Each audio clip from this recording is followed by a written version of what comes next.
They called him the Diesel. Crank up that diesel. He leaned across the table and he goes, "You need to get me back there. I'll make you famous." And Riggins, good hold. He's got the first down to the 40. He's gone. The 35, the 30, the 20. He's gone. He's gone. It's Riggo, the Diesel. Well, welcome to episode 21 of Riggo the Diesel. I am Riggo. I am the Diesel. I am John Riggins. Glad to have you along with us here. Larry Michael, your voice of your Washington Redskins. And a lot going on over the weekend. I got to tell you right out of the blocks, Larry, I almost called you last night. You did? I wasn't feeling too good. No? Yeah, I mean, I tell you what, I was down all day yesterday, and I've got some stuff in my hips. Don't know where that comes from. I've never had anything quite. Do you kind of feel achy? Yes. Let me ask you a question. Did you shovel snow? Yeah, I did, but hold it. I felt like this before I went out and shoveled snow. Oh, well, that's this was a pre-existing condition before I went out and shoveled snow. Because I felt achy yesterday and you shoveling snow. I was going to ask if you did. And I saw a couple of the older gentlemen here in the building, and they were worse off than me. They couldn't bend over. They just couldn't move. I mean, you've shoveled snow, Devontae? Well, he Devontae, better you got be a mic over snow. there? You got a mic? Because here's what happens, Riggo. When the kids leave the house, you're on your own. Yes. Well, mine never did, okay? Mine never did. So it's always been the big guy. Yeah, but I felt the same way. But you think it might just be it's not a physical ailment, it's a medical ailment? Does that make sense? Yeah, I think so. But, I mean, I can't figure it out. I mean, you know, it's weird. This has been going on ever since I started playing football. Maybe before, but I don't recall. Because in football, you know, they always say you're never 100%. And that's pretty much true, right? Yeah. You just kind of learn to live with aches and pains. It's just the way you're like. And I think that's what most ex-football players do as they go through life.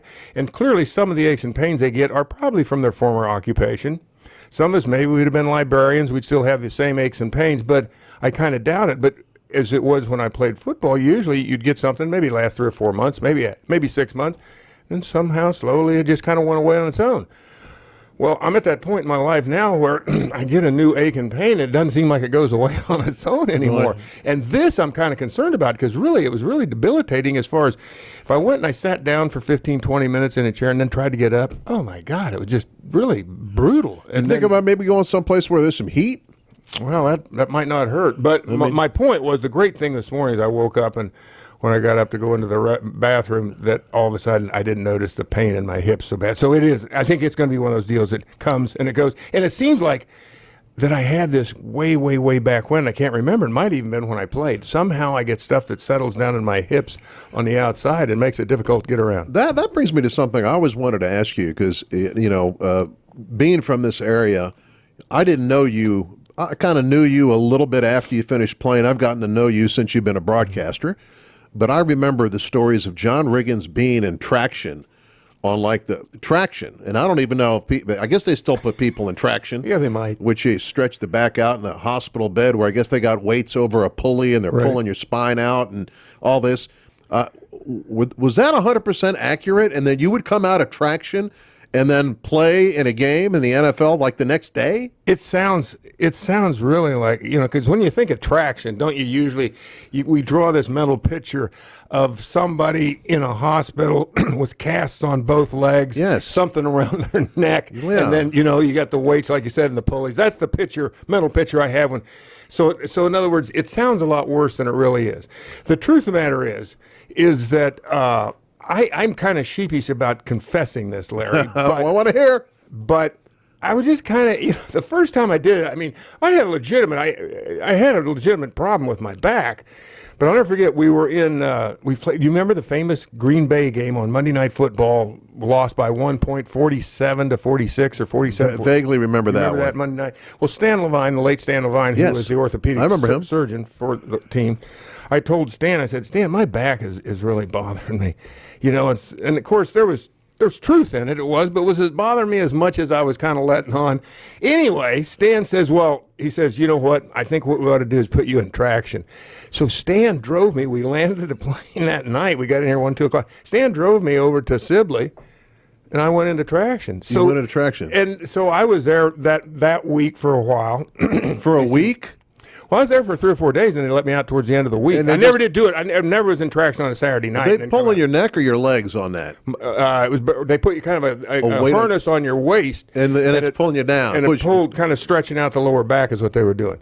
And so it got to the point where after the first time, I mean, I was there for what I've been there Tuesday, Wednesday, and then probably let me out on Thursday. I came back out for the meetings and stuff. So I'm there a couple nights. I had my friends coming down, and that was like having a party and I kind of got used to it. Till when I say used to it, I went, hey, that was kind of fun. That kind of worked for me. And I've always felt this way, and I guarantee you, if we had Clinton on here with us right now, he'd say, you're right, Riggo. Running backs practice for a running back unless you're in the passing patterns, or, and I never was. Right. I always felt like, what do I get out of practice, really? Right. There's really not a whole lot. It's like a walkthrough is the same thing unless you're getting hit, Yeah, and you can't tell that to a coach because in a coach's mind, they're like the military. We're all going to do this, everything together. So anyway, I had to kind of pull it. But then, like the next couple times that happened, because I think it was in there a total of 3 times, it was the same deal. I'd call up Nathan's, a restaurant down in D.C. down to corner down there in Georgetown, Wisconsin. It's not there anymore. I used to go there all the time. And I'd call up Nathan's, and I'd call the maitre d' there, and I'd say, "Hey, Mike, how about a little Alfredo for lunch today?" And I'd have Alfredo for lunch. They would send it over. Life was good, Larry. Life was good. Did you get any orders from the Alpine? No, I never got around to that. I hadn't been there yet at that point in time, but that would have been another good go-to Italian. So if I would have guessed, back in the day, this was my, now you told us the untold story. It is the untold story. In other words, I was shading that a little bit because, let's face it, Larry, I got a little lazy streak in me. I thought, back in the day, though, the image I had in my mind is at Riggo on a Monday night would be down at the Pall Mall. And then on Tuesday, he'd end up. True. And on Tuesday, he'd end up in traction. What do we call disco back? I was getting disco. I hurt my back dancing down at the Pall Mall. Oh, yeah, that was always possible. But yeah, that's. I'm glad you asked that question. I finally have outed myself. It's been a while. So it goes 30 years back, I guess. And there's some big news about the Riggo podcast. We now are going to be hearing from some of your teammates and other folks in the sports world. We've got our studio. As you can see, we've got this beautiful new studio upgrade, which will include us being able to hear from some of your former teammates, and we're going to get some of the current Redskins to come up. There's guys. It's really funny. There's no rest for these guys. They really take a couple weeks off, and that's it. They're back working. It's funny you should say that because I'm driving out here, and I'm very respectful of the current players and of all the people who work here. But naturally, I park almost on the other side of the. I mean, I park way away from there. You don't park close up? Well, here, let me finish what I'm saying. Okay. Is that, so I'm figuring, well, it's all, everybody's gone now. It's the off season for these guys. So I'm driving in this morning thinking, well, I think I'll just go ahead and park in the players' lot. I drive in here and I see all these cars and go, nope, can't park in the players' lot. They're still around. The last thing I want them to go, hey, you old goat, what are you doing over here? You might have parked here years ago, but that ain't the way it works now anymore. I think it's an indication of some of the people on this football team who don't believe in taking any days off. Maybe take a couple of days off, but I mean, you got to point to some of these Alabama guys. I saw something that Jonathan Allen put out recently, talking about how this would be great weather for football. The day it was snowing, great weather for football at FedEx Kansas Field. City, which we'll get to and you know what? We like the snow. We like to watch those snow games. I know it's kind of hard to play in those, but he said it would have been great for him to be playing in those games. Yes. And then you see a full parking lot of players here, I was one of those guys that's just like what you were saying, Larry. I love to watch a football game in the snow. Watch it. I never cared for playing it. Did it hurt more when they hit you in the cold? Yeah, part of the main problem was because obviously if it's snowing, it's cold, it's keeping your joints loose. You go. The other team goes out there and they got a 10 or 12 play drive and you're over on the sidelines and then all of a sudden, that drive ends and you got to go back out there. You're not quite as warmed up and limber as you were, at the beginning of the game or while you were out there. And, take like playing in Miami in November when it's 85 degrees down there. I didn't mind playing in the heat, but the cold, I just as soon stay away from that. So that wasn't exactly my preference. Well, what's your memory of January 17th, 1988. 1988. January 17th, 1988, RFK Stadium, Minnesota Vikings. Well, I wasn't there, but that would have been the championship game. Yes, sir. That goes down to the wire. Darryl Green with the running back over in the corner end zone, huh? Yeah, Darren Nelson was a running back, and he keeps him out of the end zone. You weren't there? I don't think so. I think I was watching that on No, you were TV. gone by then. Yeah, I wasn't on the team. You weren't on the team then. You didn't expect me to say that I knew everything because I was down there playing that day, No, did you? no. But that would have made me, Larry, let me do my math. I would have played 17 years as a running back. Well, imagine how your hips would feel now if that was the case. Exactly. Man. So that's a memory for us as we look at the calendar, and there's so many, especially you look at the calendar in the month of January, man, there's so many famous Redskins games. Yeah, there were. In the month of January, thanks to you and your teammates. There were.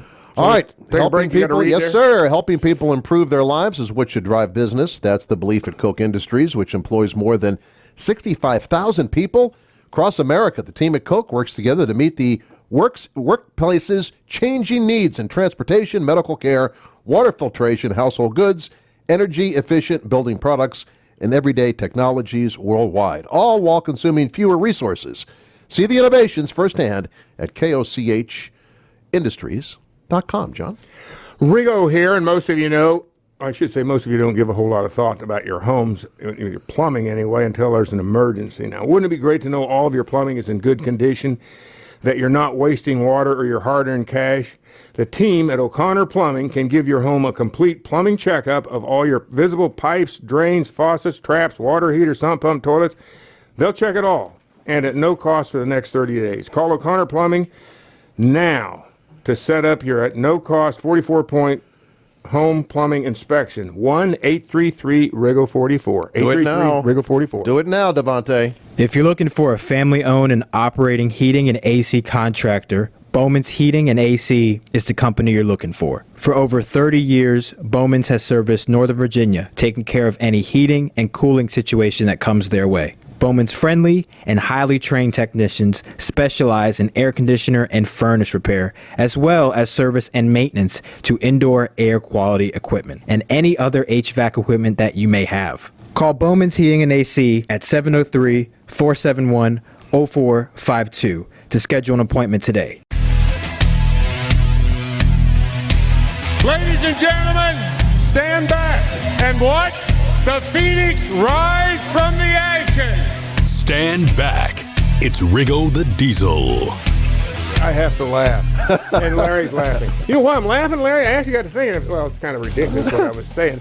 Because I think that was the night they recognized the fans had voted on the most famous play in Washington. It was the 4th and 1 in the Super Bowl. Yeah. But interestingly enough, we talked about this last week, I think it was, that actually was the night that they were playing the Chicago Bears on a Thursday night, if I'm not mistaken. That's right. Which, think about this. The team was not was not doing a whole lot that time. And in a weird sort of way, that was kind of prescient, wasn't it? Because they did kind of rise from the ashes with what's his name, Todd Collins won out to make the playoffs. Yeah, and they did. And Jason Campbell gets injured during that game, and the Bears, and so they kind of righted themselves and went on to the playoffs. Yeah, it was really a tragic year. So you're talking about tragic year, and also want to send our condolences to Coach Gibbs, and everybody by now I think has heard that his eldest son JD Gibbs passed away after a rather lengthy illness, way too young. Great guy, obviously co-founder of Joe Gibbs Racing. Just a super guy in such a sad situation at the age of 49. His kids and obviously his wife, we are in mourning for them. Yeah, that's for sure, Larry. We are. Let me say this about JD. I didn't know him that well when I was playing because he was just a kid. Yeah. I think he was going to high school here, and then my latter part of my years, I think he was down Oakton? William and Mary. Yeah, that's where he went to school and played a little football down there. But I got to know him a little bit then when I was doing Riggo on the range because we went down to down to Joe's, I don't know what you want to call what Joe's got down there, but his racing team and his racing organization. All JD, I honestly believe I think he set all that up. He did. I think he was the guy. Now this is going to be interesting. And I don't think Joe would contradict this. He was kind of the brains behind the operation, believe it or not. Not that I'm sure his dad, but I think Joe was the front guy, and JD did all that stuff in the back room and making all the deals and talking to all the people and setting everything up. He really did. And you know what? He was a really, really sharp guy. And I think it speaks volumes when you hear people from that industry like Tony Stewart talk about him, Denny Hamlin, all the NASCAR people. I mean, it's a pretty tight-knit family. These people, they run on the NASCAR circuit. I mean, only but for a couple months a year. They start in February, they end in November, and they're together. It's a traveling caravan. and he will be missed. And I know the sport mourns his loss, and obviously knowing Coach Gibbs the way we do, we certainly feel for him and his family. And you know what? And of course they've always been about football. Yeah. And so tough segue, but we got to talk about these games we saw last week and what lies ahead in the NFL, because we're getting to the position now that we're going to figure out who's going to be in the Super Bowl this year. You know, one thing I learned over the weekend is that, and I've always known this, not that I guess it was re-emphasized, and I remember Richie Pettibone, not that I'm a gambler, I don't gamble on football games. I'm not going to say I haven't, a couple of times here and there, several years ago, when I thought, oh yeah, for sure this is going to happen. But Richie always said, football players, they make the worst gamblers, the betting on football games. Why is that? And I'm not talking about current guys. I'm talking about guys at play, and you get out of the game and you think, because you think you know more than you really do, I think is where he was going with that. But I got a kind of a kick out I read this one where they talked about, okay, what home team may be the most vulnerable as far as getting past this opening round. And it was almost unanimous. I forget how many, 7 guys, 8 guys. They all said Kansas City. Really? They all said Kansas City. You know, they have really struggled. Andy Reid, blah, blah, blah. Well, I'm going to tell you something. I watched that. That's the first game in the lineup on Saturday.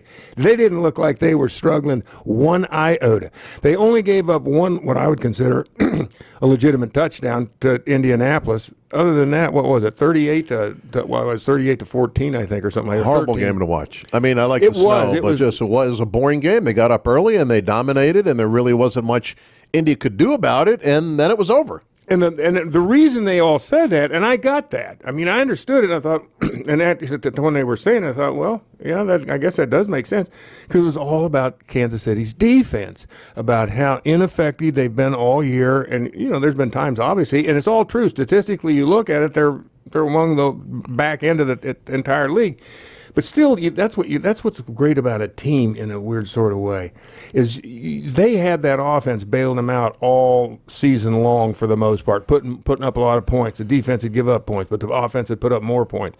Now you get into the playoffs and everybody's counting the defense out, and all of a sudden the offense isn't going to, because and I think there's a little bit of truth in that. Defense wins Super Bowls, defense wins playoff games.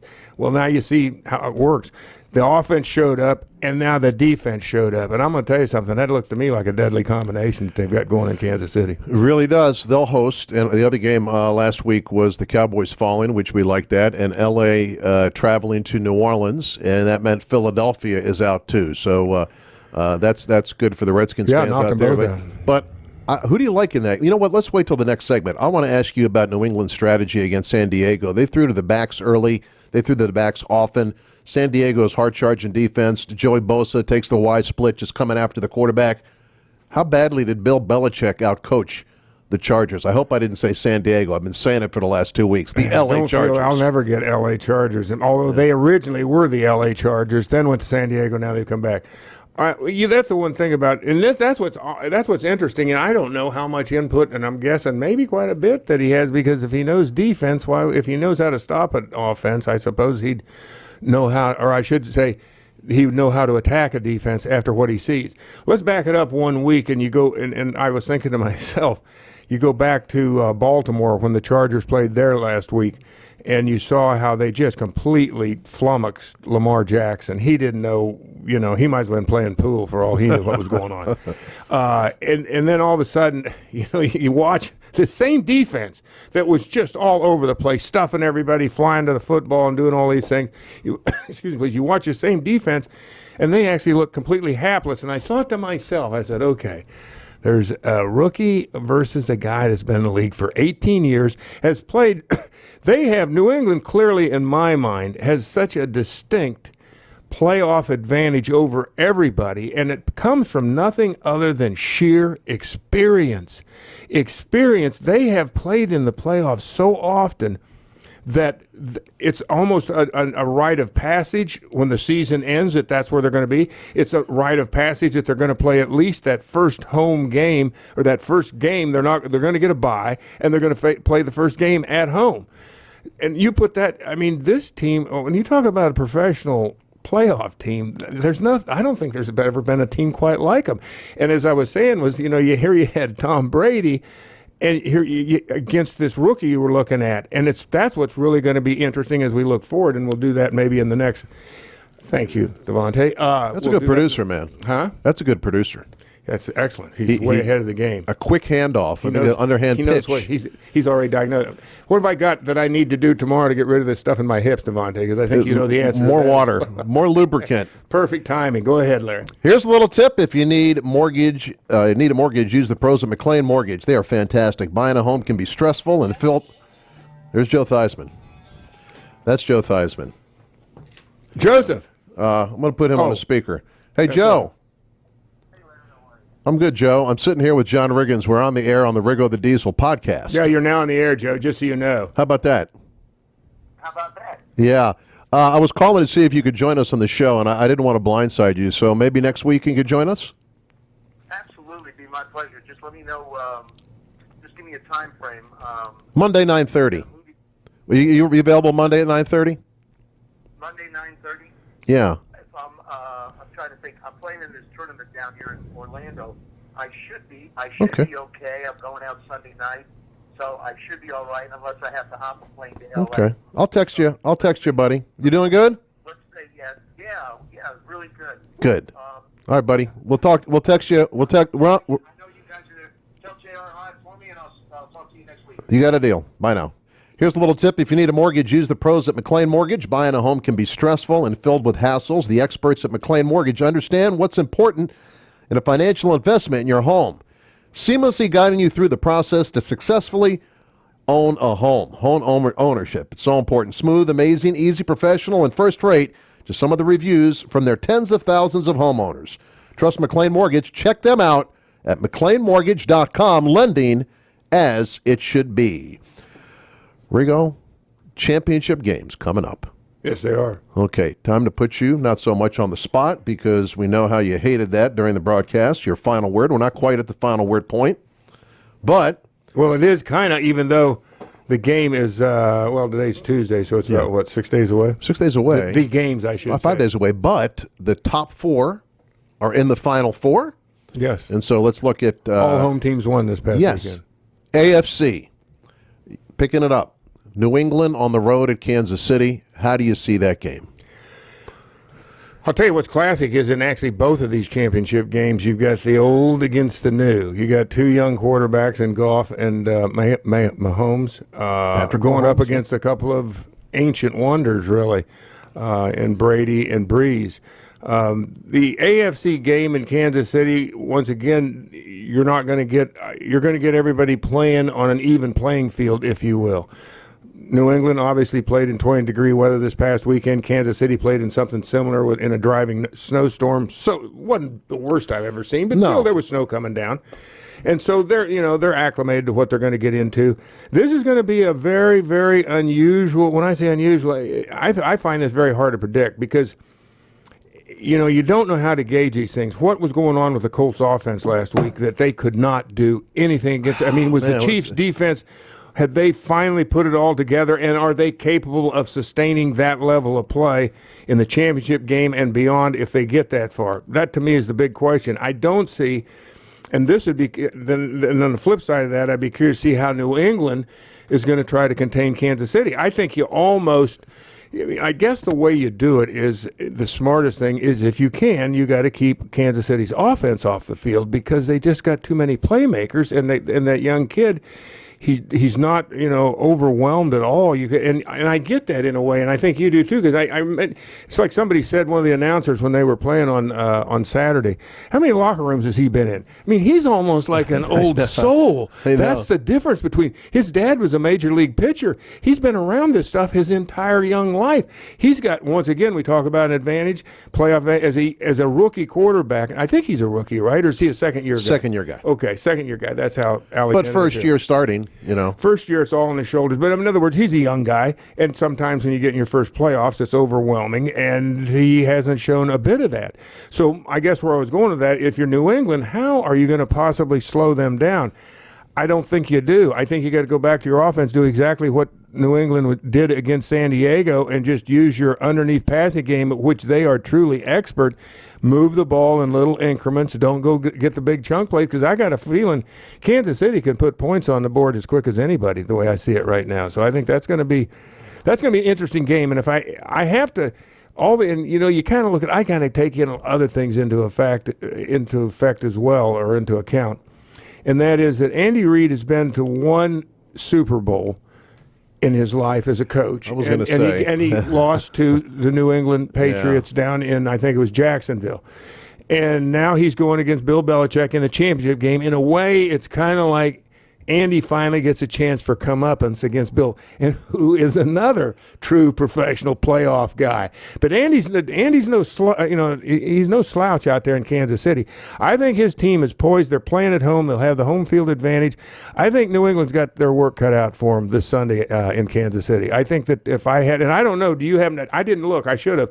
The betting line today. I got to believe Kansas City by maybe they're giving a point. Maybe I don't know. I think it's going to be that close. Well, we're going to ask our producer to do a little research. I like Kansas I'm curious City to know in what that game. New England So, Devontae, you got two things you got to look up. Number one is playoff record for Belichick, playoff record for Andy Reid. Okay, Devontae? And then you're going to tell us what the spread is. Then we're going to come back and get that information after we take a look at the NFC. Yeah. And we'll get back to the AFC for those little details. I like New Orleans in the Dome, man. I tell you what, it's so loud. Drew Brees is magical in there. As good as LA is, I think New Orleans is going to win this game handily, in my opinion. What do you think? Well, I'll tell you what, they played already once this year. New Orleans came out on top of that, and I believe they played the game in New Orleans. And I think that L.A. gave them all they wanted. They took it right down to the wire. They were going, it was like, two prize fighters knocking each other down and getting back up and going again. I have a tendency to agree with you. And it was interesting, again, how the game unfolded against Philadelphia. I thought in myself, I kind of thought the Eagles was going to win that game before it ever started. My thinking was somehow, I believe in fairy tales. Nick Foles. The part that I like best is when Philly can tell people, "Oh, the Super Bowl MVP, he's our backup quarterback." So I'm thinking it's going to happen. I do it because I want to see what would Doug Peterson do if, in fact, Philly had won and then they win again. They're in and they win the Super Bowl. What would Doug Peterson do about his quarterback situation? You got to keep him, I guess. How can you get rid of him? Doesn't he become your starting quarterback? I don't know. Maybe at that point you got to figure, Nick, I think your luck has finally run out. I'm going to stay with Carson Wentz. But anyway, I really thought that Philly would, and they did give him a tough game. But the offense, the offense was just more than Philly could handle. And after the first two touchdowns, and they kind of cooled off, they could never find their groove again. And yet at the end of the game, they had a chance. 27-yard line goes through Jeffrey's hands into somebody else's, and the game's over, and New Orleans wins. So I don't know. This was Sean McVay, big game for him. I mean, look, he comes out. This is his second year of coaching, and he's in the championship game. He's playing down in New Orleans. I don't know. This is the thing maybe that gets overlooked with New Orleans. Their defense. They got a lot better defense, I think, than they're given credit for. The offense gets all the attraction, all the attention. Drew Brees and those receivers, and particularly the running backs, they get a lot of it, I think. Yeah, I like New Orleans secondary. I think those guys are real good. And also to keep an eye on this game, close to your heart, you've got L.A., who in the last game had 160 yards plus from C.J. Anderson, over 100 from Gurley. Both guys had over 100 yards. They had 270-some yards rushing, a new playoff record, I think it is. I mean, they couldn't be stopped. And on the other side, you have Kamara, who is just a dynamic running back, and Ingram, who is pretty good in his own right. But I think the wild card here is going to be Drew Brees. If you take a look at these two quarterbacks and how they match up in the big game, how could you bet against Drew Brees, especially at home, because that crowd is so impactful on the opposition. And Goff, at the end of the year, he looked a little shaky toward the end of the year. He didn't look like a Super Bowl quarterback. Now, can't discount their defense. They got a pretty good defense. They can stop the run. They got Sue. They got Donald. So, to me, that shapes up as the better game of the two. Hard to say that. They're both pretty good games, really.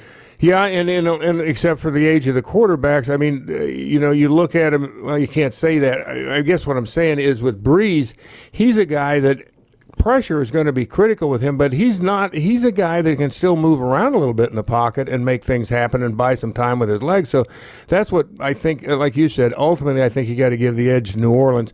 And I would think that they're probably going to be a little bit, if there is a spread, well, there is a spread, but I got to believe that they got to be favored by maybe even a field goal. I'm not sure, but I got to believe that New Orleans is a play. Just what all of you said, that they're going to be cranked up. That stadium will be rolling, but they can't have happen to them. Although they did, they found their way out of it. They dropped, get down 14-0 against Philadelphia. Fake punt turned it around. I mean, Sean Payton's a pretty good coach. Okay, we're going to get a final word plus Devontae's update. Okay, after a final break. Very good. If you have atrial fibrillation, you know it can be difficult to treat successfully. Innova Heart and Vascular Institute in Fairfax is a leader in AFib treatment using specialized technology and expertise. This helps to more precisely target and treat rhythm irregularities that others could miss, helping to restore your heartbeat to normal. Give your heart the benefit of care. Visit innovaheart.org/AFib to learn more and to find an Innova physician. Innova. Join the future of health. Who sat here? Your student? A peer? Your best friend? What did they grow up to be? A scientist? A nurse? An entertainer? Did you know it back then that they were made to stand out? Celebrate the extraordinary people made in Virginia Public Schools. Nominate a public school graduate for the Virginia Lottery's Made in Virginia Award. Details at madeinvirginia.com. Deadline October 12th. The Virginia Lottery, $9 billion to education, 30 years of fun. Gearing up for game day? Your local Safeway has everything you need for the perfect tailgating or home gating party. Pick up all your favorites like wings, chips and dips, brats, burgers, beverages, and pizza. Stop by the deli to pick up fresh fried chicken or the produce department for a variety of party trays. Head on over to your local Safeway and pick up everyone's favorites. Safeway, the official supermarket of the Washington Redskins. Sports fans of all kinds have a new place to connect. Asbury Methodist Village. You have a competitive spirit or just like to be active, Asbury has everything you need. Tennis and bocce ball courts, a fitness center and pool. Plus, whatever team you root for, you'll find kindred spirits at Asbury. Come for a tour and check out everything Montgomery County's leading senior living community has to offer. Visit AsburyMethodistVillage.org to schedule a tour and find more information on our services and top-notch reputation. That's AsburyMethodistVillage.org. Asbury is an equal opportunity housing provider. Okay, here's what I want to talk about today, and money, and that's what it's all about is money. We're at that point, and everybody likes to talk about money. I like to talk about money. Larry likes to talk about money. We like to make money more than we like to talk about it. But where I'm coming from is, do you realize how the game has, and I don't know, and I'm sure there's got to be some language in people's contracts, because most everybody, I'm guessing, particularly if you're a guy making $1 million, $2 million a year, you're in the playoffs now, and you're taking a pay cut. And I'll never forget my last contract that I ever negotiated with Mr. Cook. And I never, I finally was getting to the point where I was making, in a game, I'd make more than, I think that's like $25,000 or $29,000.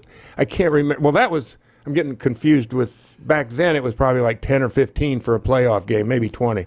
But nowadays I think these early rounds are like 26, 29.